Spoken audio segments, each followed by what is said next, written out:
नमस्ते दोस्तों, career guide में फिर से स्वागत है। आज हम लोग पढ़ेंगे भाग 2 तथा 3 दोनों पढ़ेंगे। तो सबसे पहले भाग 2 पढ़ते हैं।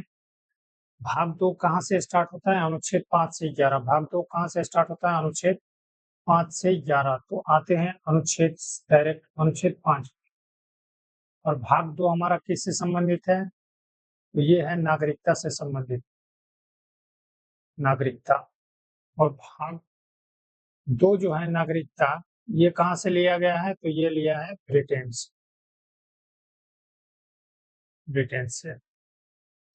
और नागरिकता का प्रावधान जो लागू हुआ था 26 जनवरी 1950 से लागू हुआ। आइए अनुच्छेद 5 देख लेते हैं। अनुच्छेद 5 में क्या कह रहा है? संविधान के प्रारंभ में संविधान के शुरुआत में, स्टार्टिंग में, प्रारंभ में नागरिकता, जब वो संविधान बना, शुरुआत हुआ, तो जो भी लोग भारत में थे वो सारे भारत के नागरिक हैं। अनुच्छेद 6 क्या बोलता है? अनुच्छेद 6 बोलता है कि संविधान बनने से पहले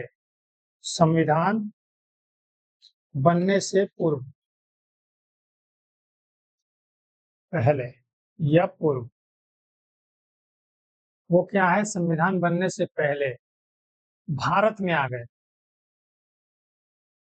भारत में आ गए। वैसे पाकिस्तानी को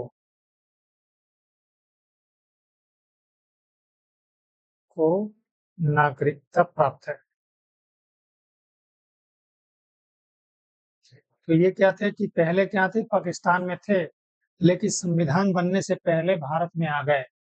तो ये जो है आर्टिकल 6 कहता है कि वो भारत के नागरिक होंगे। आर्टिकल 7 क्या बोलता है? स्वतंत्रता प्राप्ति के बाद क्या है कि जो भारतीय थे वो पाकिस्तान में चले गए, लेकिन संविधान बनने से पहले आ गए। तो स्वतंत्रता स्वतंत्रता स्वतंत्रता प्राप्ति के बाद चले गए, लेकिन संविधान से पहले आ गए। संविधान बनने से पूर्व आ गए, बनने से पूर्व आ गए। तो ऐसे व्यक्ति को भारतीय नागरिकता प्राप्त हो जाएगी। नेक्स्ट में क्या है? अनुच्छेद 8। अनुच्छेद 8 क्या कह रहा है? अनुच्छेद 8 बोल रहा है विदेशी भ्रमण और मतलब नौकरी पर आप फॉरेन जॉब लेते हो, विदेशी नौकरी लेते हो, या कहीं भ्रमण करने जाते हो, विदेशी भ्रमण करने जाते हो, तो आपका नागरिकता समाप्त नहीं होगी। आपका नागरिकता ये किस अनुच्छेद के तहत है? अनुच्छेद 8 के तहत है। अनुच्छेद 9 क्या कहता है? अनुच्छेद 9 कहता है कि विदेशी नागरिकता अगर ले लेते हो तो आपकी नागरिकता समाप्त कर दी जाएगी। विदेशी नागरिकता लेने पर नागरिकता आपका क्या हो जाएगा? समाप्त हो जाएगा। तो विदेशी नागरिकता लेने पर नागरिकता क्या हो जाएगा? समाप्त हो जाएगा। अनुच्छेद 10 क्या कह रहा है? अनुच्छेद 10 बोल रहा है देश विरोधी कार्य करते हो, यदि आप देश के विरुद्ध जाते हो, जो इलीगल चीज करते हो, वो देश हित में नहीं है, तो आपका क्या है कि नागरिकता समाप्त कर दी जाए। 10 देश विरुद्ध। और 11 में क्या है कि जो ये नागरिकता कानून जो है संसद एक जिम्मेदारी देता है गृह मंत्रालय। ये क्या है? गृह मंत्रालय के अधीन, ministry of home affairs, ministry of home affairs के अंतर्गत होगा।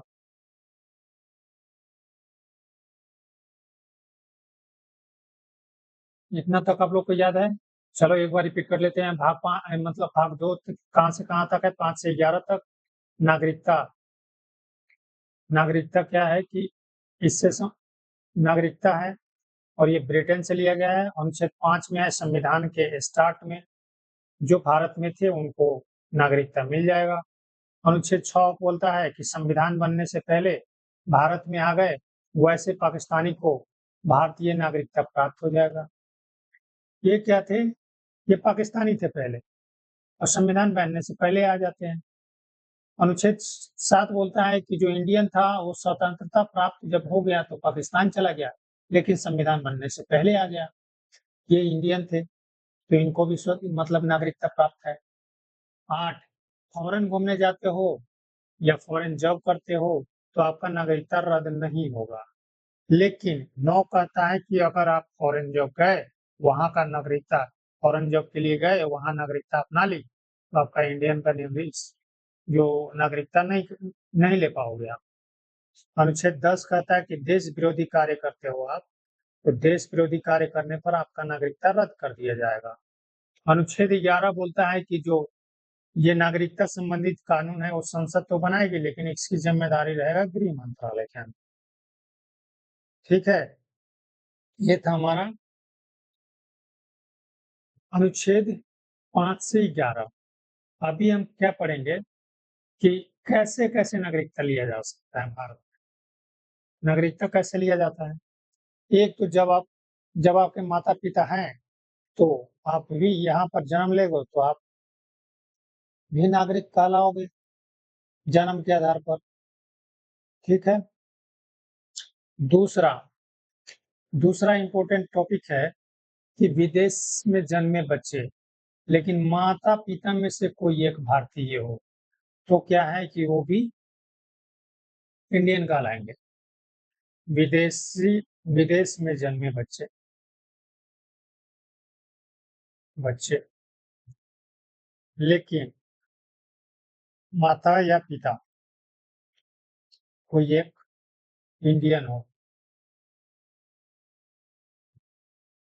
एग्जाम्पल में देते हैं शिखर धवन। शिखर धवन को सभी लोग जानते हैं।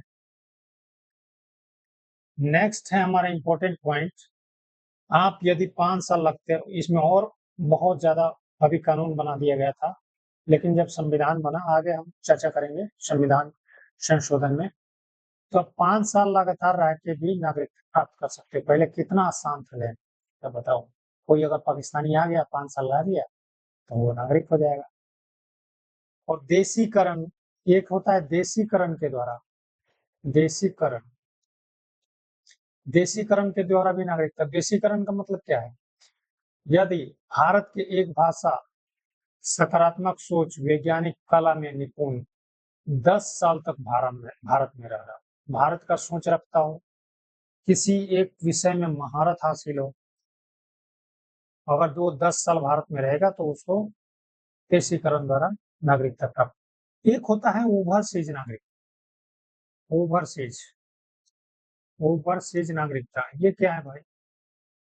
तो ये किया था 2005 में लक्ष्मी मल, लक्ष्मी, ये लक्ष्मी है, मल सिंधवी समिति, सिंधवी समिति। ये दिया था कि बिना आप वीजा के भारत आ सकते, बिना वीजा के भारत आ सकते हो। ये कौन ओवरसीज? ओवरसीज में कौन आते हैं भाई? जो पहले इंडियन थे वो अभी विदेश में रह रहे हैं, लेकिन वे बिना वीजा के भारत में आ सकते हैं। ये कौन बोला था? 2005 में लक्ष्मी मल सिंधवी समिति। यहां तक आपको क्लियर है?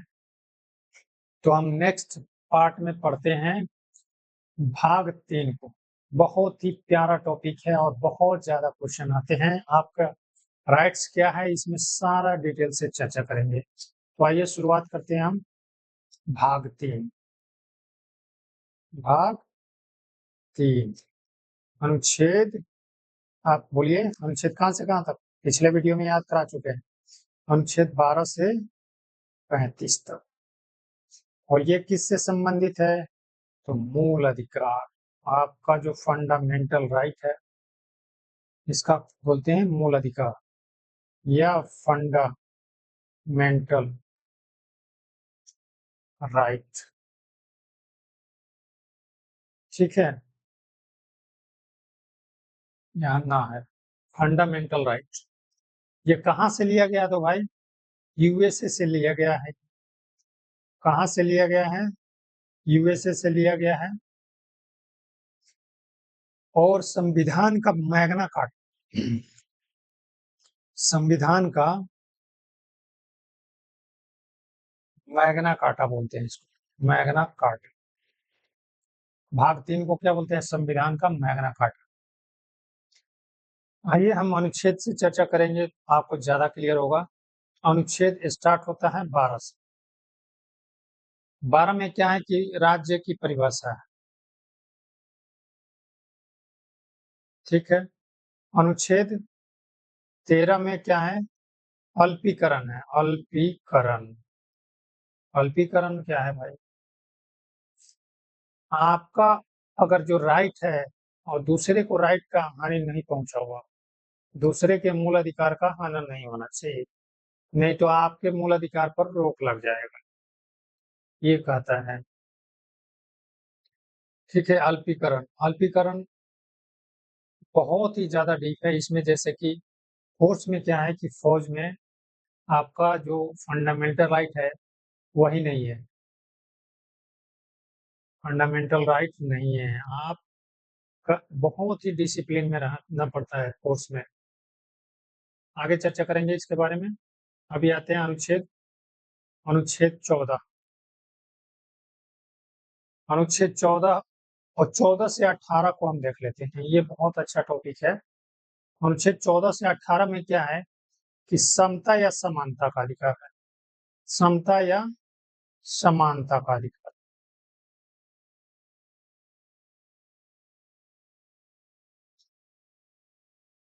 समता या समानता का अधिकार। अब अनुच्छेद 14, 14 में देखते हैं क्या है। विधि के समक्ष समानता बताया जाता है कि अनुच्छेद क्या है? विधि के समक्ष समानता। विधि के समक्ष समानता से मतलब क्या हो? कानून के समान, कानून के नजर में सभी एक समान है। सबको भाई कानून, कोई अमीर हो गरीब हो, लेकिन कुछ कुछ मामले में बहुत ज्यादा डिफरेंस देखने को मिलता है। लेकिन हमारे संविधान जो बना था उसमें क्या है कि विधि के समक्ष समान। कुछ एक्सेप्शनल भी है। कोई पद है, प्रतिष्ठित पद है, उसका अलग, उस पर अलग नियम कानून लगता है, तो वो एक्सेप्शनल है। लेकिन बाकी विधि के समक्ष समानता मतलब कि सभी के लिए समान कानून। ठीक है। इक्वलिटी बिफोर लॉ बोलते हैं इसको। ये जो बोला था एवी डैसी ने बोला था अनुच्छेद 14 को, equality, equality before law, equality before law. कौन बोला था? एवी डैसी, डैसी, एवी डैसी बोला था। इसमें क्या है कि कानून, ये इसका नेक्स्ट टॉपिक है कानून के समान संरक्षण। कानून के समान संरक्षण, ये जो है, ये तो ये हो गया समक्ष समानता। दूसरा है कानून के समान, ये जो लिया गया है, ये लिया गया है यूएसए से। इसमें क्लासिफिकेशन है, डिफरेंशिएशन भी है। इसको बोला जाता है, ये तो था इक्वलिटी बिफोर लॉ और ये है equality past law, equality past law. इसमें क्लासिफिकेशन डिफरेंशिएशन भी है। तो इतना समझ लीजिए आप कि बस कानून के नजर में सभी समान है, अनुच्छेद 14 कहता है। अब आइए अनुच्छेद 15। अनुच्छेद 15 क्या कहता है कि जाति, धर्म, लिंग, स्थान के आधार पर भेदभाव नहीं होना चाहिए, नहीं तो आपको सजा मिलेगा। चाहे जाति, धर्म, लिंग के आधार, स्थान, एक छूट गया स्थान, लिंग, स्थान के आधार पर भेदभाव नहीं होना चाहिए। ये क्या है? अनुच्छेद 15। अनुच्छेद 16 में क्या बोलता है? लोक नियोजन में समान अवसर, इक्वलिटी ऑफ अपॉर्चुनिटी।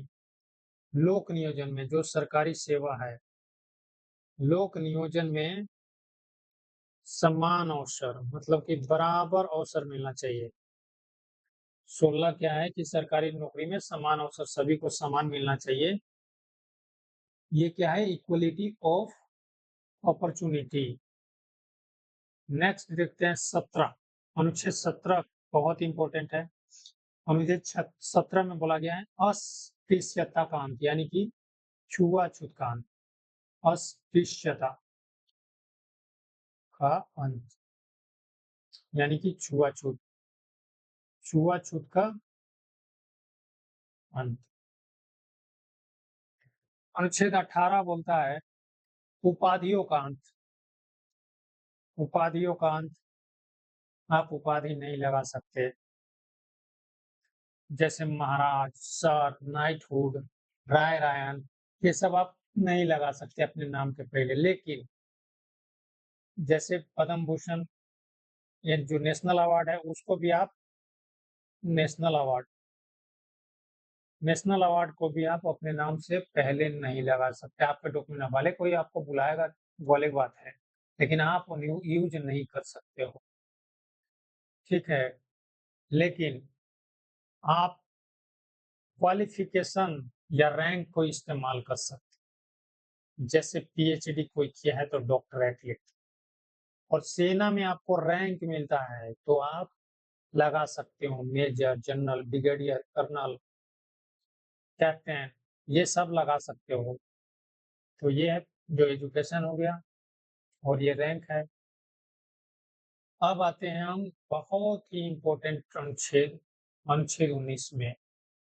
यहाँ तक क्लियर है? अभी एक बार शुरू से देख लेते हैं। अनुच्छेद 14 से 18 क्या है? समता या समानता का अधिकार। अनुच्छेद 14 विधि के समक्ष समानता। अनुच्छेद 15 जाति धर्म लिंग के स्थान पर भेदभाव नहीं होना चाहिए। अनुच्छेद 16 कहता है लोक नियोजन में समान अवसर।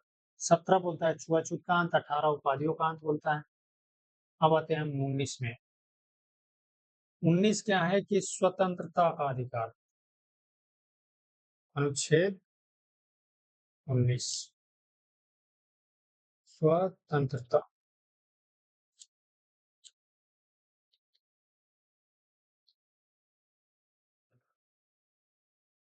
अनुच्छेद 19 से अनुच्छेद 22 तक, ठीक है। ये क्या है कि स्वतंत्रता का अधिकार है। आते हैं हम अनुच्छेद 19। अनुच्छेद 19 के तहत 7 प्रकार की स्वतंत्रता प्राप्त थी।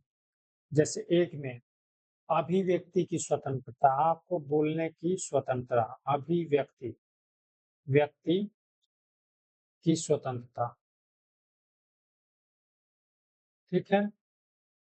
झंडा लहराने की स्वतंत्रता,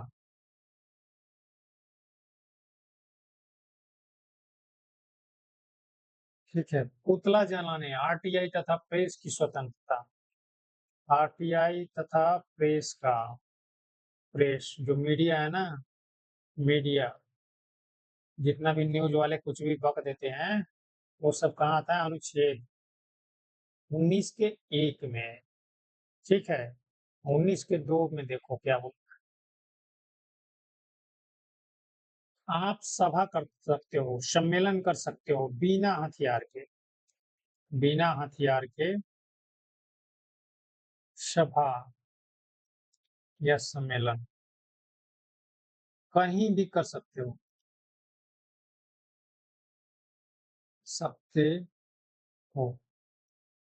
3 में सम्मेलन करोगे, आप बोलोगे, सम्मेलन करोगे, मीटिंग, सम्मेलन बुलाओगे, संगठन बनाओगे।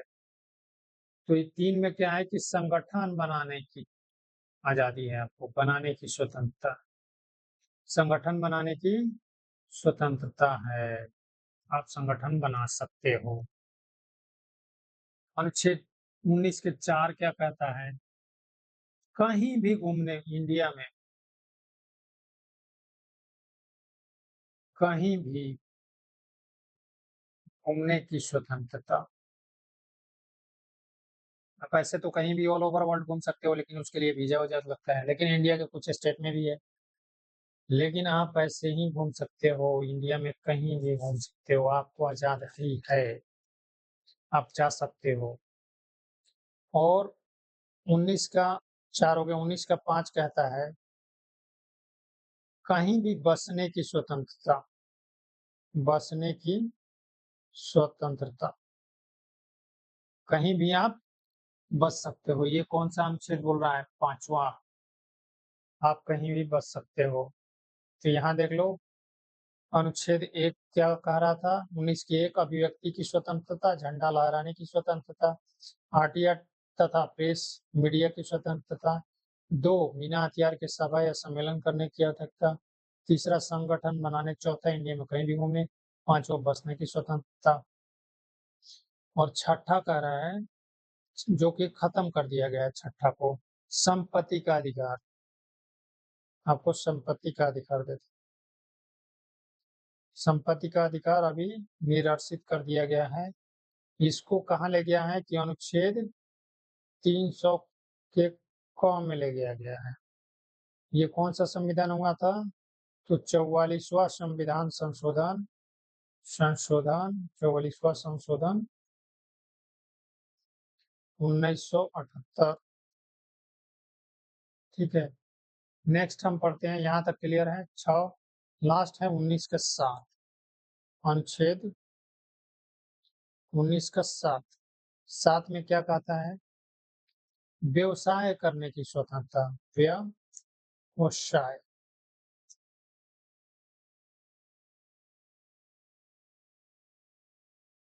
व्यवसाय करने की स्वतंत्रता। अनुच्छेद 7 हो गया। आप एक बार मतलब कि बैकवर्ड में जाके आप देख सकते हैं, इसको बढ़िया से पीछे करके देख सकते हैं, आपको याद हो जाएगा। नेक्स्ट पढ़ते हैं हम अनुच्छेद 20। अनुच्छेद 20 में क्या है? अनुच्छेद 20 में है, ये 3 प्रकार का है। दोष सिद्धि के संबंध में संरक्षण। अनुच्छेद 20 दोष सिद्धि, सिद्धि यानी कि प्रूफ, सिद्धि के संबंध में संरक्षण, संरक्षण। आप अपने निर्दोष साबित कर सकते हैं, उसके लिए आपको ये देगा, ये इसमें 1 2 3 3 आता है।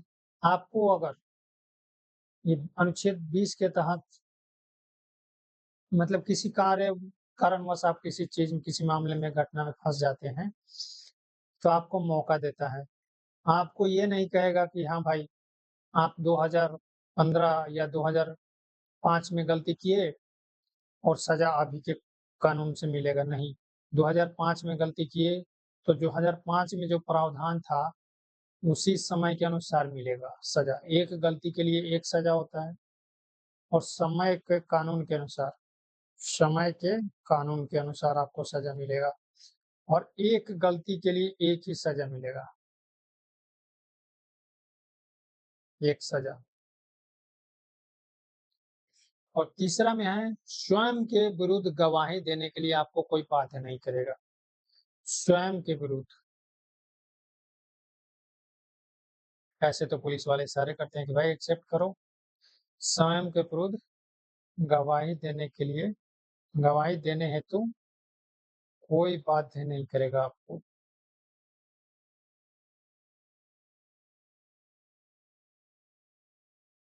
ठीक है, अनुच्छेद 20 हो गया। अनुच्छेद 21, अनुच्छेद 21 बहुत इंपॉर्टेंट है।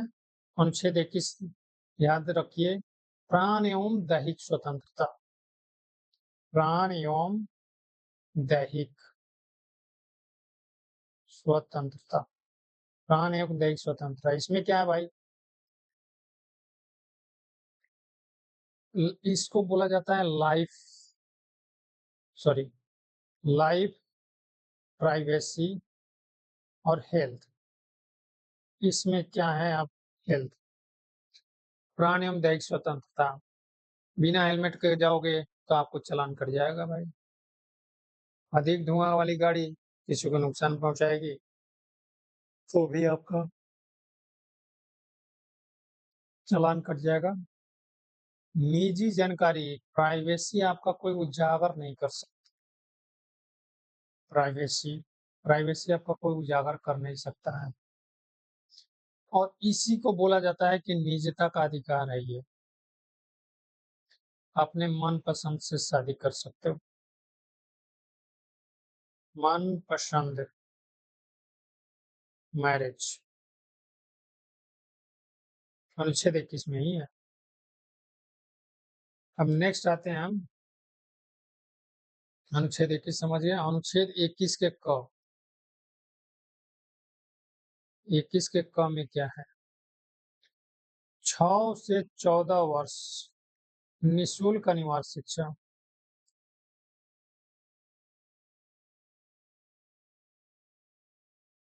छह से 14 वर्ष के बच्चों को आप निःशुल्क अनिवार्य शिक्षा नहीं देंगे तो आप नियम के विरुद्ध चल रहे हैं, आप सजा के भागीदारी हैं। ये कब जोड़ा गया? 86वां संविधान संशोधन 2002। 2002 याद रखना इस टॉपिक को आप। नेक्स्ट आते हैं अनुच्छेद 22। अनुच्छेद 22 में क्या कहता है? गिरफ्तारी और निरोध के संबंध में, गिरफ्तारी और निरोध मतलब रोक के संबंध में आपको क्या करेगा? पहले वारंट दिखाएगा तब गिरफ्तार करेगा। दूसरा में 24 घंटा के अंदर, 24 आवर्स के अंदर, 24 आवर्स के अंदर न्यायालय में उपस्थित करवाना, न्यायालय में प्रेजेंट करवाना पड़ेगा। लेकिन इसमें ट्रैफिक ये सब का मतलब जो है वो टाइमिंग को हटा दिया जाता है। ठीक है, छुट्टी के टाइम को हटा दिया जाता है। आप अपने पसंद के वकील रख सकते हैं, अपने पसंद के वकील रख सकते हैं। ठीक है, यहाँ तक क्लियर है? ये जो तीनों था, 1 2 3, आप जब अपराध करते हैं, अपराध करने के बाद का बात है ये। ठीक है, इसको बोलते हैं प्यूनिटिव डिटेंशन। इसको क्या बोलते हैं? Punitive detention. Punitive detention spelling देख लेना आप लोग। अपराध के बाद ये है, अगर आपको अपराध से पहले पकड़ा गया तो निवारक निरोध, निवारक निरोध, प्रिवेंटिव डिटेंशन बोलते हैं इसको, प्रिवेंटिव डिटेंशन। इसमें क्या है तो भाई 22 के 5 6 4 भी है, 4 5 6 और 7, 7 के लिए है। आपको शक के आधार पर हिरासत में लिया जाएगा। शक के आधार पर आपको हिरासत,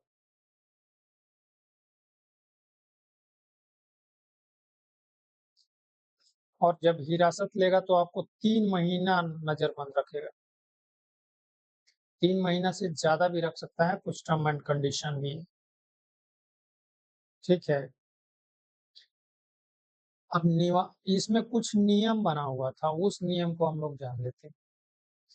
तो निवारक निरोध में नियम बना हुआ था। पहला है निवारक, निवारक निरोध अधिनियम 1950। ये 31 दिसंबर को 1971 को हटा दिया गया। दूसरा में बना था मीसा, मिस यूजो, तो ये था 1978 में। और तीसरा आता है रासुका, रासुका बहुत खतरनाक है, सबसे ज्यादा मिसयूज मीसा का हुआ है और रासुका का सबसे ज्यादा यूज हुआ है। ये 1980 में लाया गया था, राष्ट्रीय सुरक्षा कानून।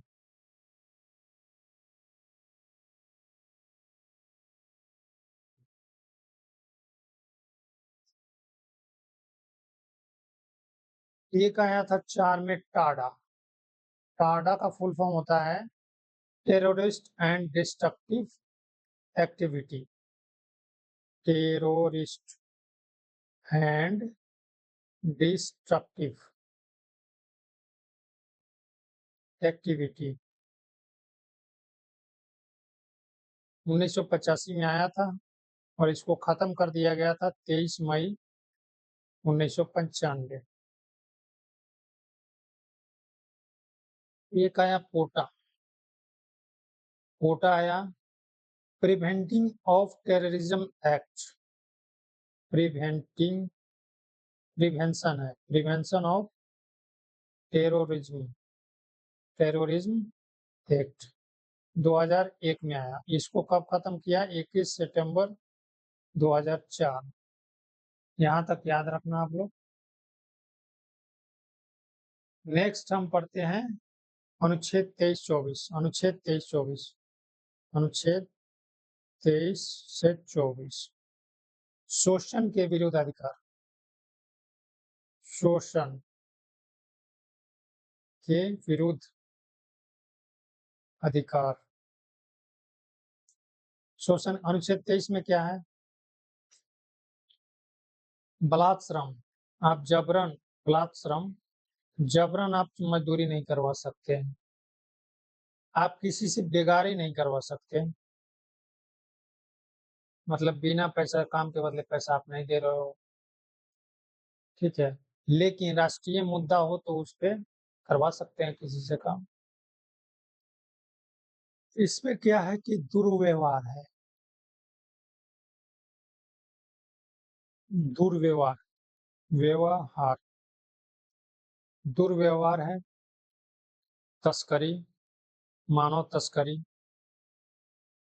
पर रोक है। अनुच्छेद 24 क्या है? 24 में है कि 14 वर्ष से कम, 14 वर्ष से कम अब बालक मतलब बच्चा को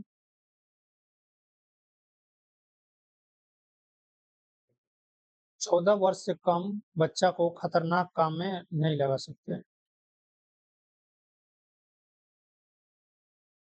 सबसे ज्यादा ये काम करते हैं ये तमिलनाडु में जाके, ये पटाखा फैक्ट्री में, ठीक है, उसी में ज्यादा बच्चा काम करते हैं, लेकिन सरकार को ध्यान थोड़ी है इस पर।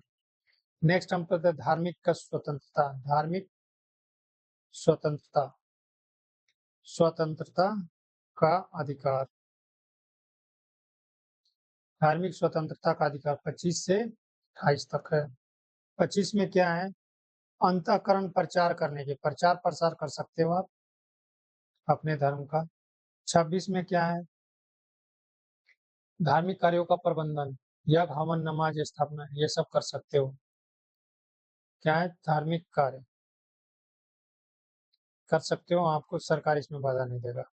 27 सब यही है कि दूसरे का अधिकार का हनन ना हो। अनुच्छेद 13 याद रखना बस। धार्मिक धन पर टैक्स नहीं, जितना भी मंदिर में चंदा इकट्ठा होता है उस पर टैक्स नहीं लगता। धार्मिक धन, हाँ टैक्स दे सकता है, टैक्स के लिए बाध्य नहीं कर सकता, ठीक है। और लास्ट है 28। 28 में क्या है? राज्य धन दे सकता है, जो धार्मिक शिक्षक संस्थान है तो उसको धन देगा, ठीक है, डोनेशन देगा, लेकिन उसमें एक सिर्फ धर्म का शिक्षण नहीं देना चाहिए।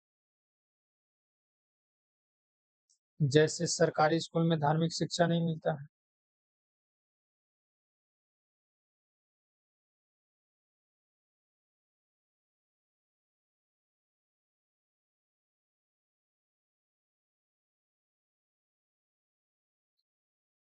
अब नेक्स्ट आते हैं संस्कृति एवं शिक्षा का अधिकार। संस्कृति एवं शिक्षा का अधिकार।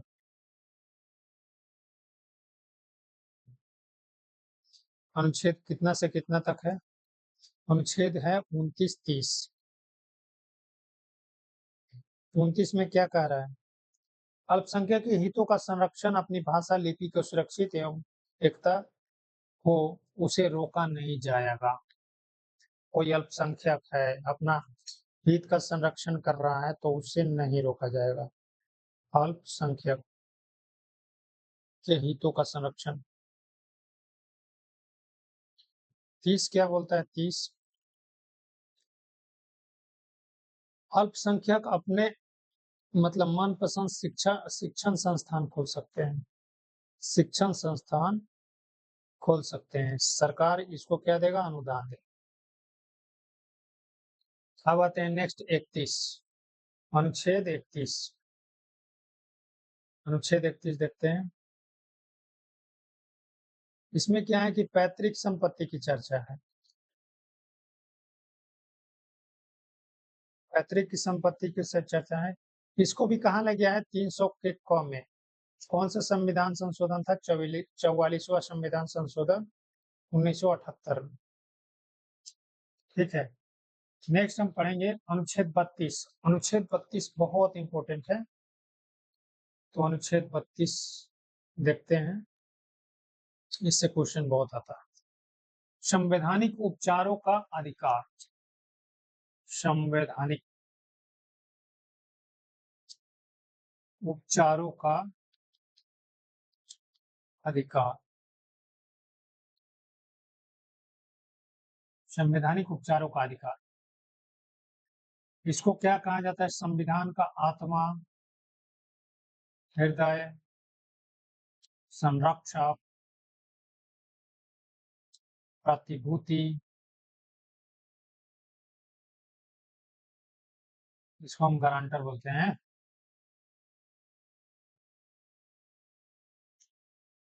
तो अनुच्छेद 32 जो है, इसके तहत सुप्रीम कोर्ट 5 प्रकार के रिट जारी कर।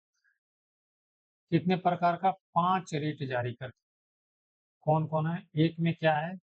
बंदी प्रत्यक्ष, बंदी प्रत्यक्षीकरण, प्रत्यक्षीकरण। जो भी बंदी है उसको भाई प्रेजेंट किया जाए जल्द से जल्द। इसको बोलते हैं हैबिज कॉर्पस, हैबिज कॉर्पस।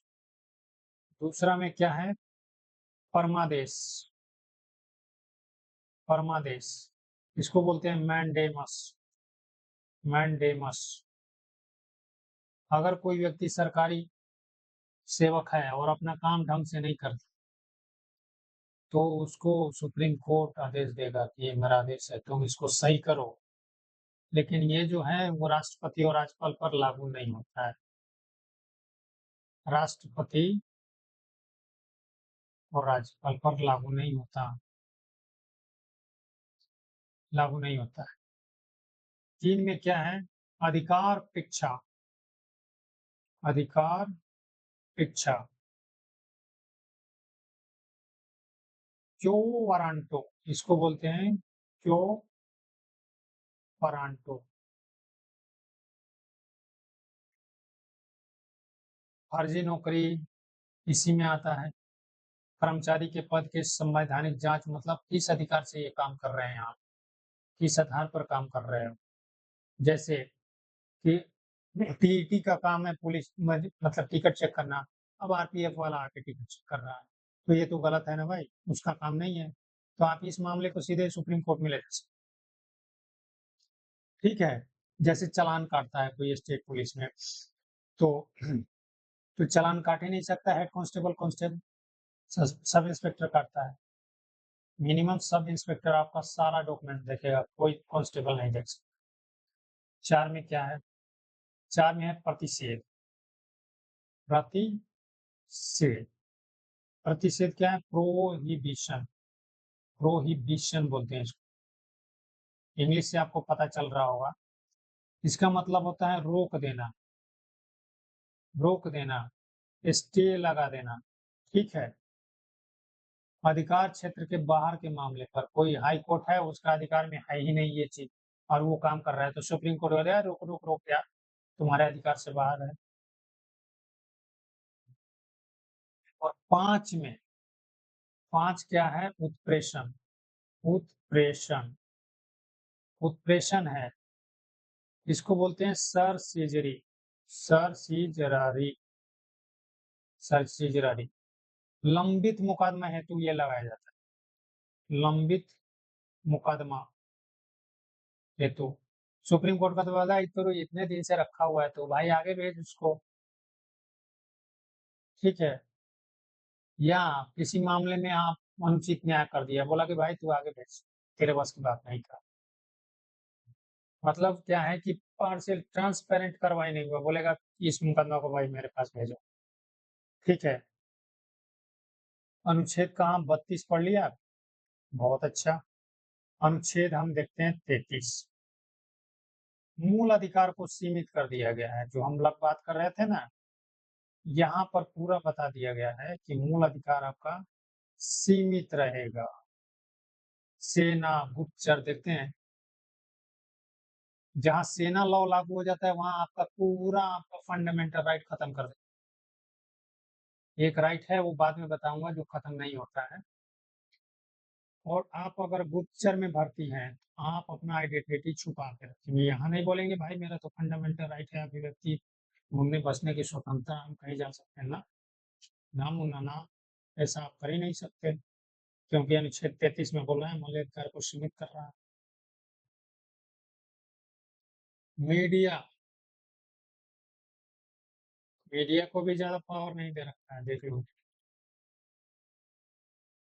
अनुच्छेद 34 में आते हैं, ये ही यहाँ मार्शल लॉ का बात हो रहा था ना, यहाँ मत करना चाहिए। जो भर्ती यहाँ पर जो है भर्ती हुआ उसको और यहाँ है जो हम मार्शल लॉ आर्मी कानून लागू हो गया, वहां पर आपका फंडामेंटल राइट खत्म हो जाता है। अनुच्छेद 35। अनुच्छेद 35 में क्या है? अनुच्छेद 35 है संसद मूल अधिकार को अधिक शक्तिशाली प्रभावशाली बनाने के लिए कानून बनाएगी। कौन बनाएगा? संसद कानून बनाएगी। किस लिए भाई? तो मूल अधिकार को और प्रभावशाली शक्तिशाली बनाने के लिए। ठीक है, यहाँ तक क्लियर है। कुछ ट्रिकी कर लेते हैं, ऐसा भी क्वेश्चन आता है। मूल अधिकार एक तरफ हम लिखते हैं मूल अधिकार, ठीक है, दूसरी तरफ लिखते हैं मूल अधिकार नहीं।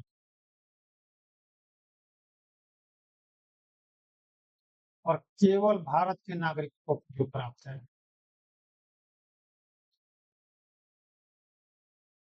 तो आते हैं केवल भारत के नागरिक को 15, 16, 19, 29, 30। ये तो अल्पसंख्यक के लिए था 29, 30, 19 यही है।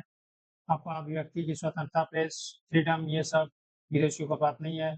लोक नियोजन में समान अवसर, धर्म, लिंग, जाति के आधार पर आप भेदभाव नहीं कर सकते हो। अब मूल अधिकार कौन कौन है? उपचार, संवैधानिक उपचार था ना अनुच्छेद 32 में। सूचना, सूचना का अधिकार आरटीआई 2005 में लागू किया गया। 19 एक में है ना भाई, ये 19 के में या 19 के 1 में। शिक्षा, शिक्षा ये 21 के क में है, कहाँ था 21 के क में। अब मूल अधिकार नहीं है, हड़ताल आप नहीं कर सकते, आपका मूल अधिकार है ही नहीं। चक्का जाम नहीं कर सकते, आपका मूल अधिकार है ही नहीं। चक्का जाम। अनिवार्य रोजगार आप मांग नहीं सकते हैं, आपका मूल अधिकार है नहीं। मताधिकार, जो आपका मताधिकार है वो भी आपका मूल अधिकार नहीं है। ये क्या है? राजनैतिक अधिकार है।